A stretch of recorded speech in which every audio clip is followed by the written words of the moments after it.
Europe 1, il est 8h13. Thomas Soto. La Banque Centrale Européenne, la BCE, a annoncé hier une série de mesures pour essayer de réveiller l'économie européenne. Nicolas Barré, bonjour. Bonjour Thomas. Elle en avait déjà pris il y a 3 mois des mesures. Vous allez nous aider à comprendre tout ça. Alors de quoi s'agit-il ?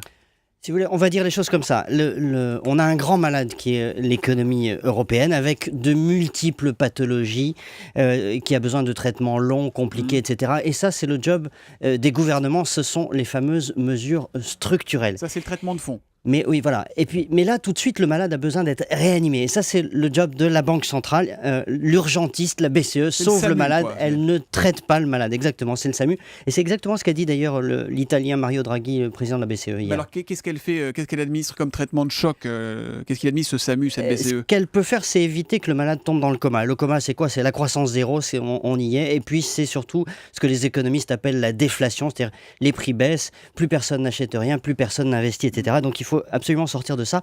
Alors, qu'est-ce qu'elle fait ? On dit, la Banque centrale injecte des liquidités dans l'économie. Alors, vous avez souvent entendu cette phrase. Qu'est-ce que ça veut dire ? Concrètement, c'est très simple. Ça veut dire que la Banque centrale va racheter aux banques des prêts que ces banques ont fait à leurs clients, à des entreprises ou à des particuliers. Elles rachètent Alors, les banques vont se retrouver donc avec de l'argent, avec des euros que la Banque centrale leur a donné et que la Banque centrale aura même créé, puisqu'elle a ce privilège de pouvoir créer de la monnaie. Donc, les banques vont se retrouver avec des liquidités. Et ces liquidités, elles vont pouvoir de nouveau les prêter à l'économie. Et c'est comme ça que ça dans la machine. Réveille le malade. Voilà. Qu'est-ce qu'elle ne peut pas faire en revanche, cette BCE ? Deux choses. Ce qu'elle ne peut pas faire, c'est d'abord forcer les gouvernements à prendre ces fameuses mesures structurelles dont je parlais, donc réforme du marché du travail, etc. Chacun ça, reste évidemment. maître chez soi. Oui. Et puis la deuxième chose, c'est un problème vraiment européen. Ce qu'elle ne peut pas faire, c'est changer le fonctionnement de la zone euro. On a une zone euro qui est bancale. Je compare avec les États-Unis.